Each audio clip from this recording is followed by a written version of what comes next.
এখন দেখবো যে টিচার এডুকেশন কাকে বলে।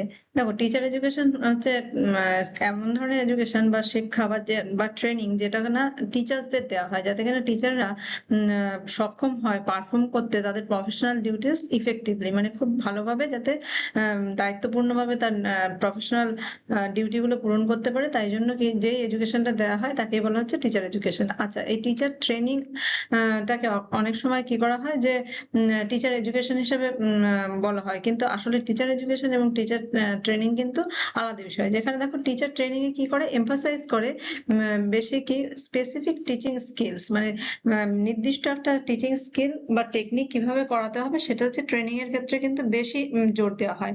আর টিচার এডুকেশনের ক্ষেত্রে কি করা হয়, এর এর যে স্কোপটা এটা কিন্তু অনেকটা বড়। এক্ষেত্রে কি করা হয়, থিওরিটিক্যাল আন্ডারস্ট্যান্ডিংটা থাকে এবং তার সঙ্গে সঙ্গে প্র্যাকটিক্যাল এক্সপেরিয়েন্স কিংবা প্রফেশনাল এথিক্স, রিফ্লেক্টিভ টিচিং, তারপর ধরো research orientation, continuous professional development, এই পুরো বিষয়টাই কিন্তু টিচার এডুকেশনের মধ্যে থাকে। তাহলে কি হলো, টিচার ট্রেনিং হচ্ছে শুধুমাত্র একটা স্কিল শেখায় বা টেকনিক শেখায় কিভাবে কোনো একটা জিনিস পড়াতে হবে। আর টিচার এডুকেশন কি করে, যে তার মধ্যে থিওরিটিক্যাল সমস্ত আন্ডারস্ট্যান্ডিং থাকবে, তাদের প্র্যাকটিক্যাল থাকবে, তার প্রফেশনাল এথিক্স থাকবে, রিফ্লেক্টিভ থিঙ্কিং থাকবে। এই সমস্ত বিষয়গুলো যখন একত্রিত ভাবে থাকবে তখন সেটাকে বলে টিচার এডুকেশন। এবার দেখি যে একজন টিচারকে যদি এডুকেশন দেওয়া যায় তাহলে সে কি করতে পারবে। সে দেখো, সে আন্ডারস্ট্যান্ড, মানে সে বুঝতে পারবে যে তার নেচার বা অবজেক্টিভস কি। তার যে এডুকেশনটা বা সে যে এডুকেশনটা দেবে তার নেচার এবং অবজেক্টিভ সম্পর্কে তার একটা ধারণা হবে। সে বুঝতে পারবে সাইকোলজিক্যাল বা সোশ্যাল ক্যারেক্টারিস্টিক্স অফ লার্নার, মানে লার্নারদের বা শিক্ষার্থীদের কি তাদের যে সাইকোলজিক্যাল বা সোশ্যাল যে ক্যারেক্টারিস্টিক্স আছে সেটা হচ্ছে বুঝতে পারবে। তাছাড়া কি করতে পারবে, যে সে মাস্টারি অর্জন করতে পারবে যে সেই সাবজেক্টটা, যে সাবজেক্টটা সে টিচ করতে চাইছে বা পড়াতে চাইছে। তারপর কি করতে পারবে, সে অ্যাপ্রোপ্রিয়েট টিচিং মেথডসটাকে সিলেক্ট করতে পারবে, যে তার পার্টিকুলার যে বিষয়টা সে পড়াতে যাচ্ছে সেটা কিভাবে পড়ালে, কোন পদ্ধতিতে পড়ালে ঠিক হবে সেটা সে সিলেক্ট করতে পারবে। তারপরে কি সে প্রিপেয়ার করতে পারবে কিংবা ইউজও করতে পারবে কি করতে, টিচিং লার্নিং ম্যাটেরিয়াল, মানে যে সমস্ত শিক্ষণ যে সমস্ত উপকরণগুলো আছে সেগুলোকে সে তৈরিও করতে পারবে এবং সে ইউজও করতে পারবে। আর সে ম্যানেজ করতে পারবে যে কোনো ক্লাসরুমকে ভালোভাবে ইফেক্টিভলি। আর অ্যাসেস করতে পারবে বা ইভ্যালুয়েট করতে পারবে যে স্টুডেন্টদের কতটা পারফরমেন্স হলো, কতটা তাদের পারদর্শিতা অর্জন করলো, সেটা কিন্তু সে ইফেক্টিভলি বা অ্যাপ্রোপ্রিয়েটলি কি করতে পারবে, অ্যাসেস করতে পারবে। এবং সে ইউজ করতে পারবে এডুকেশন টেকনোলজি মিনিংফুলি। আর এছাড়া কি করতে পারবে, সে ইন্ডিভিজুয়াল ডিফারেন্স যে লার্নারদের মধ্যে আছে সেটাকে কিন্তু সে অ্যাড্রেস করতে পারবে, মানে ইন্ডিভিজুয়াল ডিফারেন্স অনুযায়ী সে পড়াতে পারবে। তারপরে কি সে প্রমোট করতে পারবে ইনক্লুসিভ এবং ইকুইটেবল এডুকেশন। এবং তার নিজের মধ্যে কি তৈরি হবে, যে প্রফেশনাল যে সমস্ত এথিক্স আছে বা যে এথিক্যাল ভ্যালু গুলো আছে সেগুলো সে ডেভেলপ করতে পারবে যদি সে টিচার এডুকেশনটা নেয়। আর কি রিফ্লেক্ট করতে পারবে যে নিজের টিচিং প্রসেসটা কেমন হলো, তার উপর প্রতিফলন করতে পারবে যে সে ঠিক পড়ালো না ভুল পড়ালো, আর যদি ভুল পড়ায় বা কতটুকু ঠিক পড়িয়েছে সেই পুরো বিষয়টাকে সে ইমপ্রুভ করতে পারবে। আর কি করতে পারবে, যে সে পার্টিসিপেট করতে পারবে বিভিন্ন রকমের এডুকেশনের যে সমস্ত রিসার্চ বা ইনোভেশন যে সমস্ত কাজকর্ম আছে সেগুলোর সঙ্গে সে অংশগ্রহণ করতে পারবে। এখন দেখবো যে কনসেপ্ট অফ টিচার এডুকেশন, মানে টিচার এডুকেশনের অর্থ কি। দেখো, এই যে টিচার এডুকেশনের যে অর্থ, এটা কিন্তু অনেক বছর আগে এটা কিন্তু ইভলভ হয়েছে বা উত্থান হয়েছে। ট্রাডিশনালি এটাকে মনে করা হতো যে এটা হচ্ছে একটা টিচার প্রিপারেশনের প্রসেস এবং এখানে কি করা হয়, শুধু শেখানো হয় যে টিচিং টেকনিক বা ক্লাসরুম ডিসিপ্লিনটা শেখানো হয় এবং এছাড়া কি করা হয়, সাবজেক্ট ম্যাটারটাকে দেওয়া হয়। কিন্তু এখনকার সময় মডার্ন টাইমে টিচার এডুকেশন হিসেবে বলা হয় যে এটা একটা কমপ্লেক্স অ্যাক্টিভিটি, যেখানে কিনা কি থাকবে, ইন্টেলেকচুয়াল ব্যাপারগুলো তো থাকবেই, তার সঙ্গে সোশ্যাল এবং প্রফেশনাল অ্যাক্টিভিটি গুলোও কি থাকবে, জড়িত থাকবে। আর এই মডার্ন কনসেপ্টে টিচার এডুকেশনকে শুধুমাত্র এটা ভাবা হয় না যে টিচার শুধু শিখবে যে হোয়াট টু টিচ, মানে কি শেখাবে শুধু এই জিনিসটাই শিখবে না, তার সঙ্গে সঙ্গে সে বুঝতে বুঝবে বা তার মধ্যে বোধগম্যতা আসবে যে হুম টু টিচ, কাকে শেখাবো, হোয়াই টু টিচ, কেন শেখাবো, এবং হাউ টু টিচ, কিভাবে শেখাবো, and how to evaluate the outcomes of teaching, মানে কিভাবে এই যে পড়িয়ে দিলাম আর হয়ে গেল সেটা তো না, সেই সেই জিনিসটার মূল্যায়ন করতে সে বুঝবে। তার মানে কি, আগে যে ব্যাপারটা ছিল শুধু মানে কোন বিষয়বস্তু শেখাতে হবে সেটুকু তারা শিখতো, কিন্তু কিভাবে শেখাবো, কাদের শেখাবো, কেন শেখাবো, কতটা শিখলো, সেটা আদৌ শিখলো কিনা, সেই ব্যাপারগুলো কিন্তু আগে দেখা হতো না, কিন্তু মডার্ন টিচার এডুকেশনে এটা কিন্তু দেখা হয়। দেখো তিনটে মেজর ডাইমেনশনস হচ্ছে টিচার এডুকেশনের। সেক্ষেত্রে কি, এক্ষেত্রে তিনটে জিনিসের উপর বেশি জোর দেওয়া হয় যেগুলো টিচার এডুকেশনের ক্ষেত্রে একজন স্টুডেন্ট টিচার শিখে থাকে। যেমন দেখো, প্রথমটা হচ্ছে নলেজ। নলেজের ক্ষেত্রে এখানে মানে জ্ঞান কি অর্জন করবে এক্ষেত্রে, এডুকেশন ধরো ফিলোসফি সে অর্জন করবে, এডুকেশন সাইকোলজি সম্পর্কে তার জ্ঞান হবে, সোশিওলজি অফ এডুকেশন সম্পর্কে জ্ঞান হয়, তাছাড়া কি কারিকুলাম এন্ড পেডাগজি সম্পর্কে জ্ঞান হয়, অ্যাসেসমেন্ট এন্ড ইভ্যালুয়েশন সম্পর্কে জ্ঞান হয়। এছাড়া এডুকেশন টেকনোলজি বা কন্টেম্পোরারি এডুকেশনের যে সমস্ত ইস্যুস গুলো আছে সেগুলো সম্পর্কে সে একজন শিক্ষার্থী জ্ঞান অর্জন করতে পারে কি টিচার এডুকেশন ফিল্ডে। আচ্ছা, তাছাড়া কি করা হয় এখানে স্কিলটা দেখা হয়। কি স্কিল দেখবে, যে লেসন প্ল্যানিং কি করে করবে, ক্লাসরুম কমিউনিকেশন কি করে করবে, তারপরে ধরো কোশ্চেনিং টেকনিক্স মানে কিভাবে স্টুডেন্টদের কোশ্চেন করবে, কিভাবে কোশ্চেনের মাধ্যমে পড়াটাকে এগিয়ে নিয়ে যাবে, তারপরে কি করবে এক্সপ্লেন করবে যে কোনো জিনিস, কিভাবে ডেমনস্ট্রেশন করবে, কি করে ক্লাসরুম ম্যানেজমেন্ট করবে, কিংবা স্টুডেন্ট কতটা জ্ঞান অর্জন করলো সেগুলোর অ্যাসেসমেন্ট বা ইভ্যালুয়েশন কিভাবে করবে, কিভাবে সে ইউজ করবে টিচিং লার্নিং ম্যাটেরিয়াল কিংবা ডিজিটাল কোনো যে সমস্ত গ্যাজেট গুলো আছে সেগুলো কেমন করে ব্যবহার করবে, তারপর টিচিং টেকনোলজিক্যাল স্কিল গুলো কিভাবে ব্যবহার করবে, তারপরে দেখো গাইডেন্স এবং কাউন্সিলিং বিষয়টা কিভাবে সে করবে, মানে তার মধ্যে গাইডেন্স কাউন্সিলিং এর কতটা জ্ঞান থাকলে সে স্টুডেন্টের গাইডেন্স কাউন্সিলিং করতে পারবে সেই স্কিলটা, তারপরে কি প্রবলেম সলভিং ব্যাপারটাকে কিভাবে করতে হবে, কিংবা রিফ্লেক্টিভ প্র্যাকটিস কিভাবে করবে, এই সমস্ত স্কিল গুলো কিন্তু টিচার এডুকেশন ফিল্ডে একজন স্টুডেন্ট টিচার মানে শিক্ষার্থী শিক্ষক কিন্তু শিখে থাকে। তারপরে দেখো এছাড়া কি হয়, অ্যাটিটিউডস এন্ড ভ্যালুস কি কি শেখানো হয়।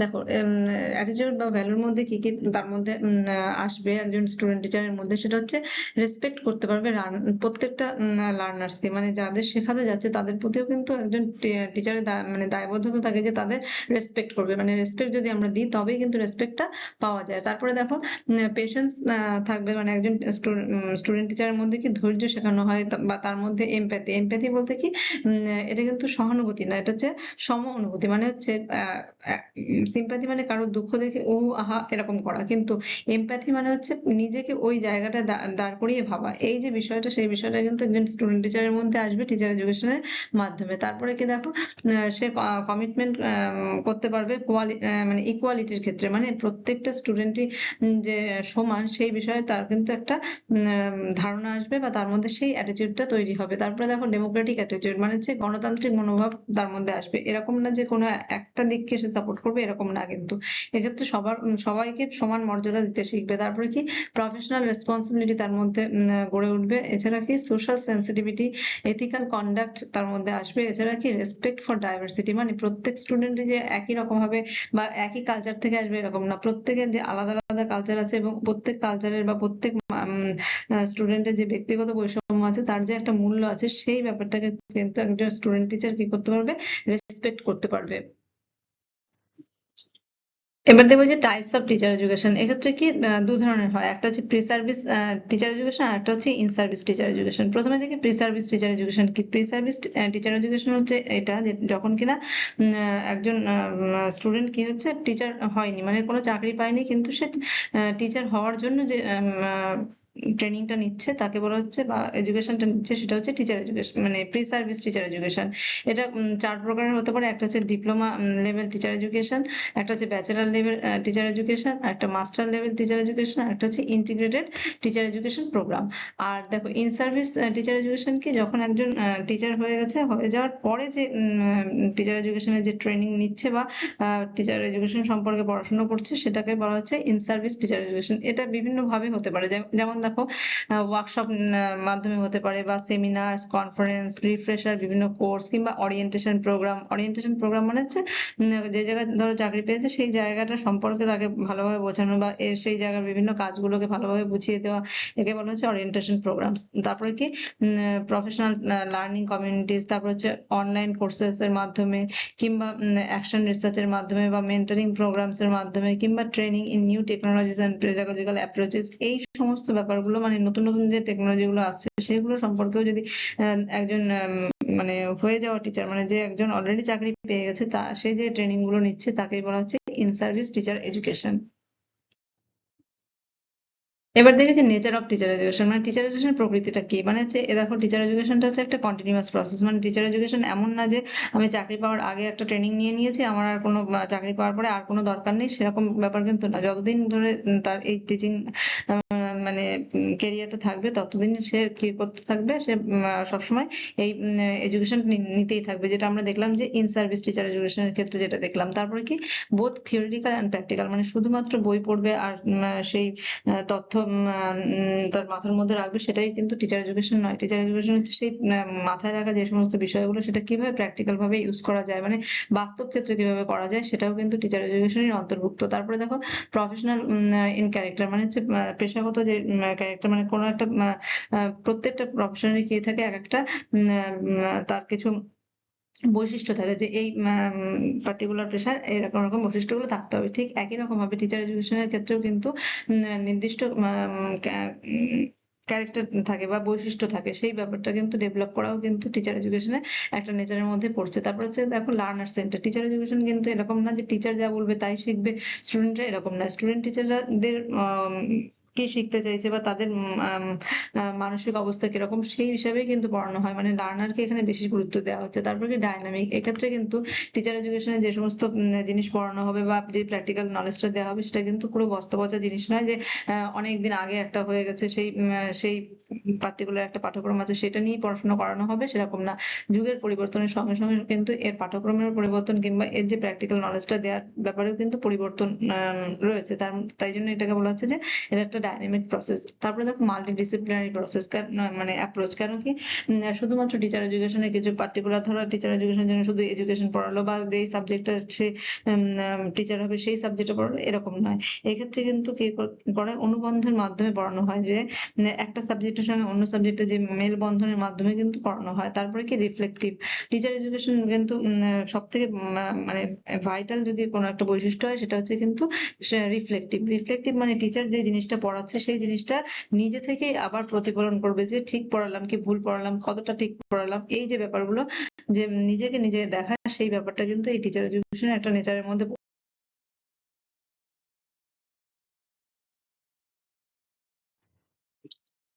এবার দেখবে যে টিচার এডুকেশনের যে কম্পোনেন্ট গুলো রয়েছে, যে কোন কোন উপাদানগুলোর মাধ্যমে টিচার এডুকেশন গঠিত। দেখো প্রথমে হচ্ছে ফাউন্ডেশন অফ এডুকেশন, মানে এডুকেশনের বিভিন্ন ফাউন্ডেশন, যেমন আমরা একটু আগে দেখলাম যে foundation philosophical foundation, psychological, sociological, এই যে আলাদা আলাদা যে ফাউন্ডেশন অফ এডুকেশন আছে, এই সম্পর্কে কিন্তু জ্ঞান দেওয়া হয়। তারপরে কি নলেজ অফ দ্য লার্নার, মানে এক্ষেত্রে কিন্তু শেখানো হয় যে প্রত্যেকটা লার্নার কিরকম হবে, মানে আলাদা আলাদা লার্নারের বৈশিষ্ট্য কেমন, সেই ব্যাপারটা কিন্তু শেখানো হয়। তারপরে কি সাবজেক্ট নলেজ, যে বিষয়ে সে পড়াতে চলেছে সেই বিষয়ে কিন্তু সাবজেক্ট নলেজও এই টিচার এডুকেশনের ক্ষেত্রে দেওয়া হয়। তারপরে কি পেডাগজিক্যাল নলেজ, তারপরে হচ্ছে পেডাগজিক্যাল নলেজ মানে স্টুডেন্টদের কিভাবে পড়াবে সেই যে নলেজ, সেই নলেজটা। তাছাড়া কি টিচিং প্র্যাকটিস, মানে যা যা জিনিসগুলো শেখা হলো শুধুমাত্র মাথার মধ্যে পড়ে নেওয়া হলো এটাই না, কিভাবে বাস্তব পরিস্থিতিতে পড়াবে সেই প্র্যাকটিসও কিন্তু এখানে করানো হয়।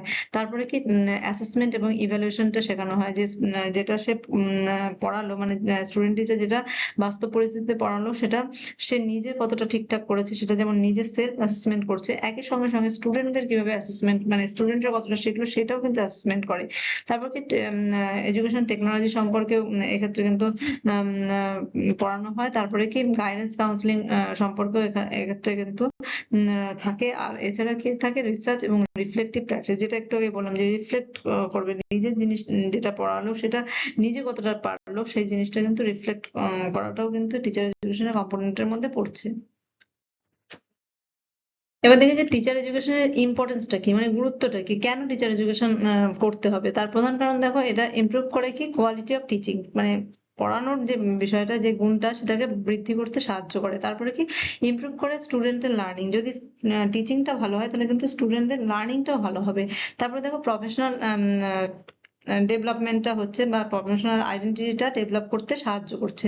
তারপরে কি প্রমোট করে ইনোভেশনস, মানে নিত্য নতুন যে জিনিসগুলো টিচার এডুকেশন শেখানো হচ্ছে, যে নিত্য নতুন যে ডাইনামিক প্রসেসে পড়ানো হচ্ছে, তার ফলে কিন্তু স্টুডেন্টদের মাধ্যমে, স্টুডেন্ট টিচারদের মধ্যে কিন্তু নতুন নতুন জিনিসগুলো শেখার একটা মানসিকতা আসছে। তারপরে কি সাপোর্ট করছে ইনক্লুসিভ এডুকেশন, যেহেতু টিচার এডুকেশনে শেখানোই হয় যে প্রত্যেকটা স্টুডেন্টই মূল্য আছে এবং প্রত্যেকের ইন্ডিভিজুয়াল ডিফারেন্স অনুযায়ী পড়াতে হবে, এই যে ব্যাপারটা কিন্তু ইনক্লুসিভ এডুকেশনকে সাপোর্ট করছে। তারপরে কি ডেভেলপ করছে ডেমোক্রেটিক ভ্যালু, মানে গণতান্ত্রিক মূল্যবোধ এক্ষেত্রে গড়ে ওঠে। তারপরে কি ন্যাশনাল ডেভেলপমেন্টের ক্ষেত্রেও কিন্তু টিচার এডুকেশনটা সাপোর্ট করছে। কি করে? কারণ টিচারের যদি কোয়ালিটি ভালো হয়, স্টুডেন্টের যদি লার্নিং ভালো হয়, তাহলে তো ন্যাশনাল ডেভেলপমেন্ট অবভিয়াসলি ভালো হবে। তারপরে কি এনকারেজ করে লাইফ লং লার্নিং, মানে হচ্ছে সারা জীবন যে পড়াশোনা করতে হয়, একসময় চাকরি পেয়ে গেলাম আর পড়াশোনা শেষ হয়ে গেল, এই ব্যাপারটা কিন্তু টিচার এডুকেশন শেখায় না।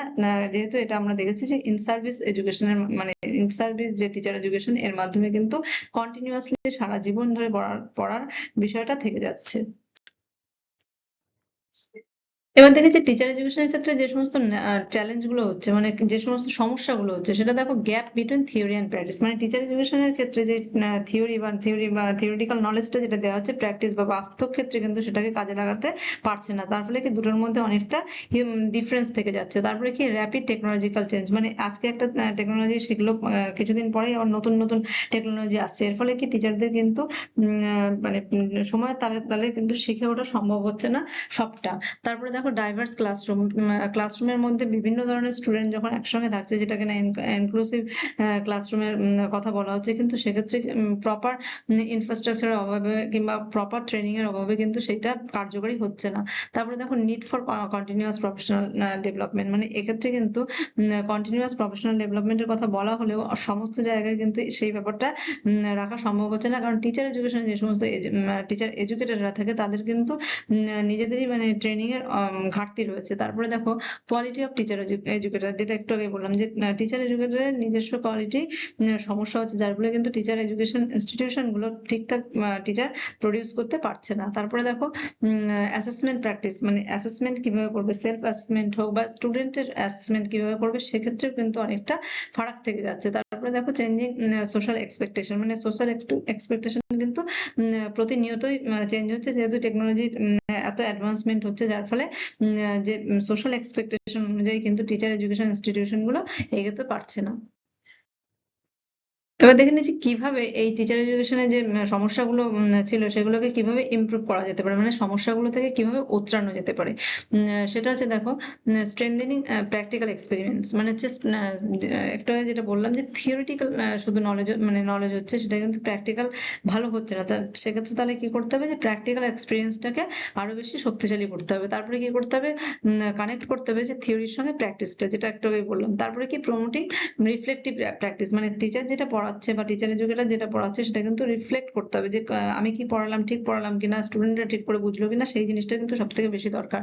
তারপরে কি ইন্টিগ্রেটিং টেকনোলজিকে কিন্তু মানে ট্রাডিশনাল ওয়ে অফ টিচিং এর সঙ্গে কিন্তু ইন্টিগ্রেট করতে হবে বা একত্রিত করতে হবে বা মেলবন্ধন ঘটাতে হবে। আর কি স্ট্রেন্থেনিং করতে হবে কি রিসার্চকে কিন্তু শক্তিশালী করতে হবে। আর কি প্রমোট করতে হবে ইনক্লুসিভ প্র্যাকটিস গুলোকে। তাছাড়া করতে হবে যে কন্টিনিউয়াস যাতে প্রফেশনাল ডেভেলপমেন্টটা হয়। আর টিচার যে এডুকেটর, তাদের কোয়ালিটিটাকে ইমপ্রুভ করতে হবে। আর টিচারদের এনকারেজ করতে হবে যাতে কিনা কোলাবোরেটিভ ওয়েতে তারা জিনিসটা শেখে। মানে ধরো বিভিন্ন জায়গা থেকে টিচার একসঙ্গে এসে যে কি কি সমস্যাগুলো হচ্ছে, কিভাবে এগুলোকে সমাধান করা যেতে পারে, এই ব্যাপারটা কিন্তু তাদের একত্রিত হয়ে করতে হবে। তারপরে কি ফোকাসিং অন প্রফেশনাল এথিক্স, এবং প্রফেশনাল এথিক্স মানে প্রত্যেকটা যে পেশায় একটা নির্দিষ্ট নিয়ম নীতি থাকে, সেইগুলোকে ভালোভাবে বোঝার বিষয়টাকে গড়ে তুলতে হবে। তাহলে আজকে আমরা জানলাম যে টিচার এডুকেশন কাকে বলে, কেন টিচার এডুকেশন করা হয়, এবং তার ভাগগুলো কি কি, এবং কি কি সমস্যাগুলো হচ্ছে, কিভাবে এর থেকে উতরানো যেতে পারে, এই সব কিছু।